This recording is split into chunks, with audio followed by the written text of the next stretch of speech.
आज हम बात करने वाले हैं एक ऐसी किताब की जो आपको बड़ी बड़ी घटनाओं से नहीं, ड्रामा से नहीं, बल्कि एक खिड़की से बदल देती है। सिर्फ एक खिड़की से। किताब का नाम है दीवार में एक खिड़की रहती थी। इसे लिखा है विनोद कुमार शुक्ल ने। ये किताब उन किताबों में से नहीं है जो आपको रुलाए या आपके अंदर कोई क्रांति जगाए। ये वो किताब है जो आपको धीरे से छूती है, जैसे किसी ने कंधे पर हाथ रखा हो और कहा हो, देखो, ये जो तुम्हारी साधारण सी जिंदगी है, इसमें कितना कुछ है, इसे जरा ध्यान से देखो। तो आज इस वीडियो में हम करेंगे दीवार में एक खिड़की रहती थी का पूरा रिव्यू। लेखक कौन थे, किताब का जादू क्या है, कहानी क्या है, किरदार कैसे हैं, राइटिंग कैसी है, विषय क्या है, और वो खिड़की जो दीवार में रहती थी, इसका मतलब क्या है। बने रहिए एकदम अंत तक। पहले जान लेते हैं विनोद कुमार शुक्ल के बारे में। जन्म 1 जनवरी 1937 को छत्तीसगढ़ के राजनंदन गांव में। कृषि में एमएससी किया। जी हाँ, एक कृषि वैज्ञानिक जो हिंदी का सबसे अलग, सबसे जादुई लेखक बना। 23 दिसंबर 2025 को रायपुर में निधन हुआ, 88 साल की उम्र में। और हिंदी साहित्य ने उस दिन एक ऐसा कवि खोया जो दुनिया को अलग आंखों से देखता था। किताब की बेसिक जानकारी। दीवार में एक खिड़की रहती थी 1997 में प्रकाशित हुई। पब्लिशर है राजकमल प्रकाशन से। 1999 में साहित्य अकेडमी अवार्ड मिला। अब आते हैं कहानी पर।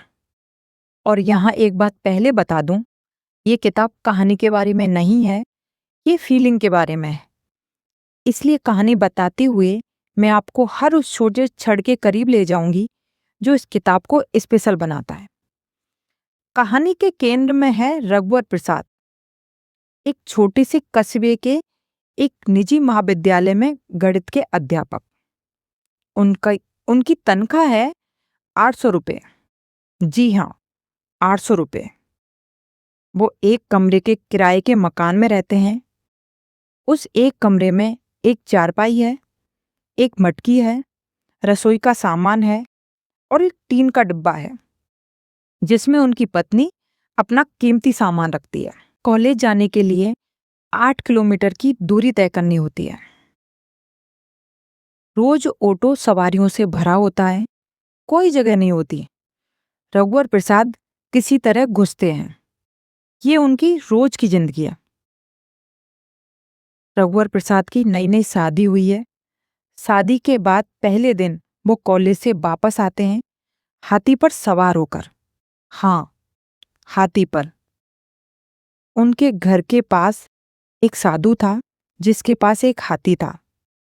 साधु ने रघुवर प्रसाद को हाथी पर चढ़ाकर घर पहुंचाया और उनकी पत्नी, जो घर में खिड़की से इंतजार कर रही थी, उसने पहली बार अपने पति को हाथी पर आते देखा और उन्होंने मान लिया ये रोज इसी तरह आते हैं।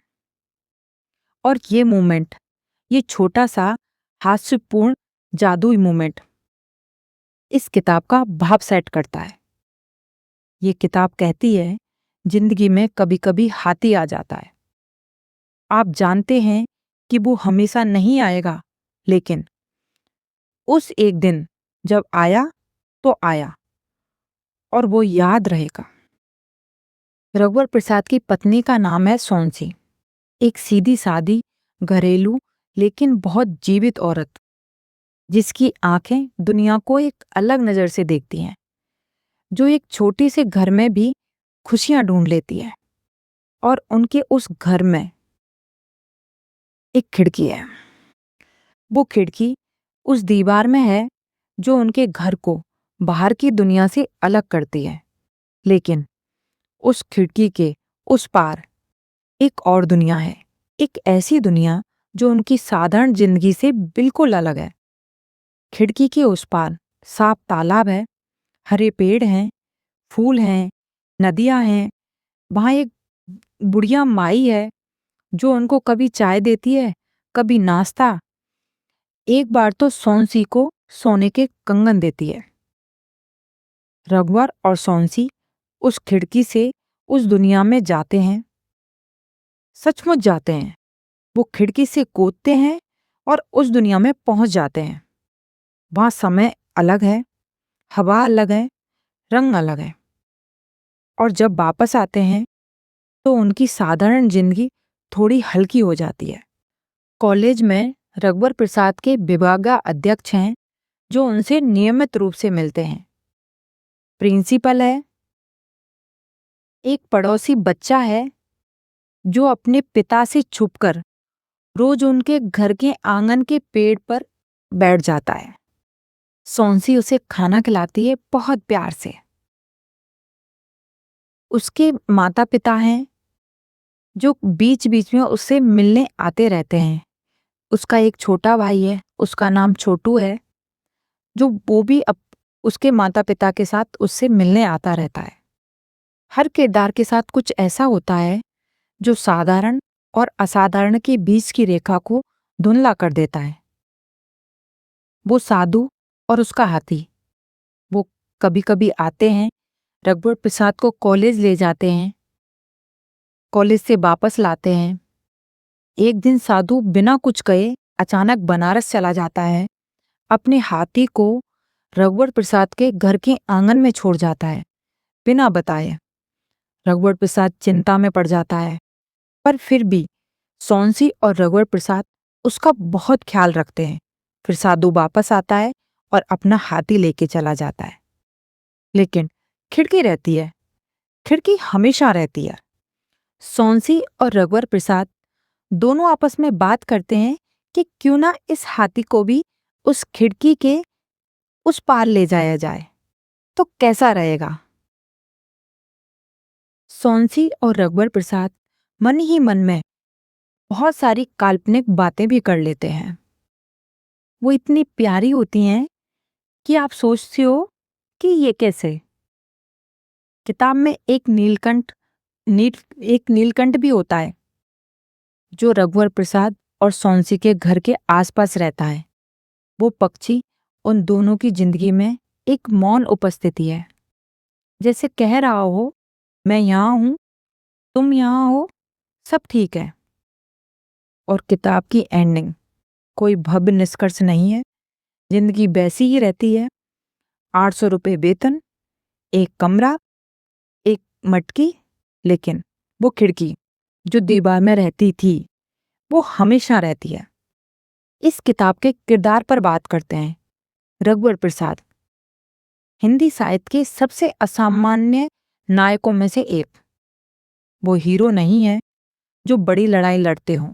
वो एक ऐसे इंसान है जो रोज की छोटी छोटी समस्याओं का सामना करते हैं, जैसे ऑटो में जगह ना मिलना, सैलरी कम होना। लेकिन उनकी आंखों में एक अचंभा है। वो दुनिया को बड़े ध्यान से देखते हैं और उस ध्यान से देखने में उन्हें जादू दिखता है। रघुवर प्रसाद का एक गुण जो मुझे सबसे ज्यादा पसंद है वो है उनकी डिग्निटी। वो गरीब हैं लेकिन कभी दयनीय नहीं लगते। वो अपनी जिंदगी से शर्मिंदा नहीं है। वो उसे खिड़की के जरिए उत्सव मनाते दिखते हैं।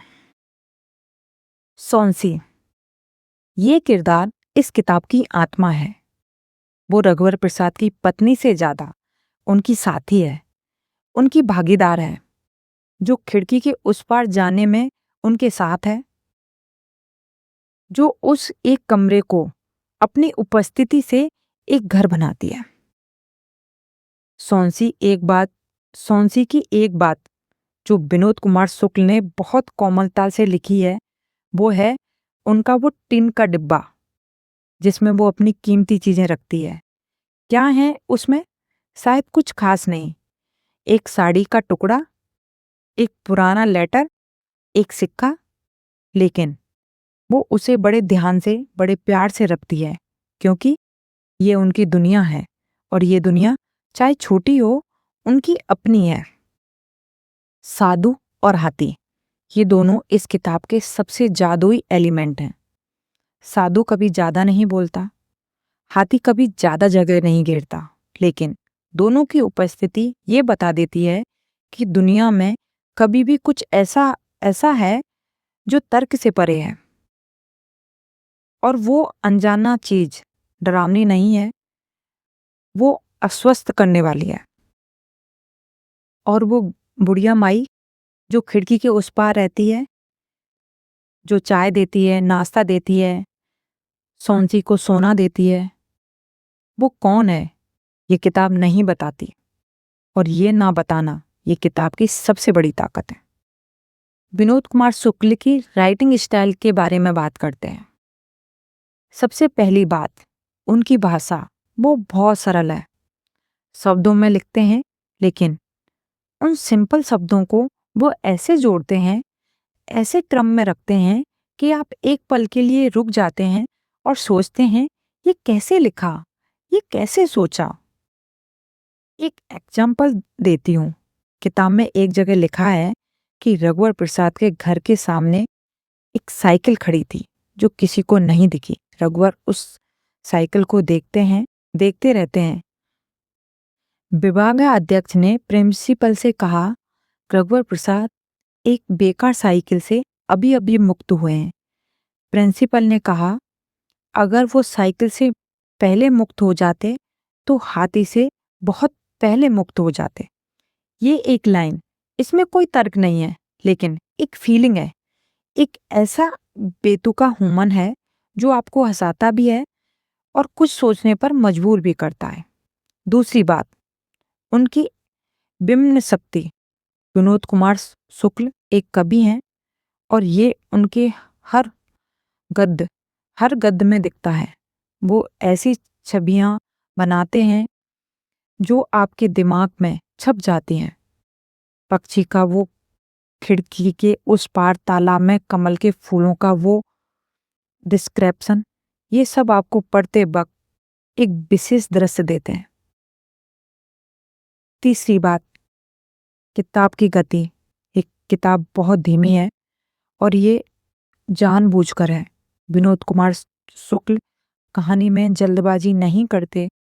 वो एक छोटे मोमेंट को, जैसे रघुवर प्रसाद सवारियों में जगह ढूंढता है, इतनी विस्तार से लिखते हैं कि आप उस मोमेंट को जी लेते हैं और उस जीने में एक अजीब सा आनंद है। चौथी बात जो इस किताब को सच में अनूठी बनाती है, वो है उनका रिलेशनशिप। साधारण और मैजिक के बीच इस किताब में जब हाथी आता है, कोई हैरानी नहीं होती। जब खिड़की के उस पार सोना मिलता है, रघुवर और सौंसी उसे स्वीकार कर लेते हैं, क्योंकि उनके लिए जादू और असलियत अलग नहीं है, ये दोनों एक ही हिस्से हैं। इस किताब के विषय पर बात करते हैं, और ये किताब जो विषय उठाती है वो इतनी शांति से आती है कि आपको पता भी नहीं चलता।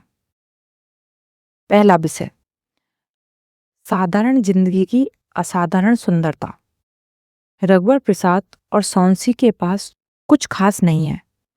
800 रुपये वेतन, एक कमरा, एक टीन का डिब्बा, लेकिन विनोद कुमार शुक्ल उनकी जिंदगी को इतनी कोमलता से लिखते हैं कि आप महसूस करते हैं ये जिंदगी कितनी समृद्ध है। जो लोग बड़े घरों में बड़े वेतन में रहते हैं वो इतने समृद्धि महसूस नहीं कर पाते, क्योंकि वो खिड़की से नहीं देखते। दूसरा विषय, कल्पना की शक्ति। खिड़की के उस पार जो दुनिया है वो रियल है या काल्पनिक। विनोद कुमार शुक्ल ये सवाल नहीं पूछते, वो बस दिखाते हैं। उस दुनिया का असर रियल है। रघुवर और सौंसी वहां से जो लेकर आते हैं वो उनकी जिंदगी को हल्का करता है। तीसरा विषय, गरीबी और गरिमा। ये किताब गरीबी का रोना नहीं रोती, ये गरीब लोगों पर दया नहीं करती। रघुवर प्रसाद गरीब है, लेकिन वो एक इज्जतदार जिंदगी जीते हैं, अपनी जिंदगी से शर्मिंदा नहीं है, और वे ये आत्मसम्मान बिना किसी बड़े पैसे के उनके पास है, क्योंकि उनके पास एक खिड़की है। चौथी थीम, प्रेम और सहचर्य। रघुवर प्रसाद और सौंसी के बीच जो रिलेशनशिप है वो इस किताब का सबसे अच्छा हिस्सा है। वो कभी बड़े बड़े प्यार के दावे नहीं करते, प्यार की घोषणाएं नहीं करते, वो बस साथ हैं। खिड़की के उस पार भी साथ हैं, खिड़की के इस पार भी साथ है। उस साथ में एक सुरक्षा है, एक शांति है। और पांचवी थिंग जो मुझे सबसे ज्यादा छूती है वो है उम्मीद।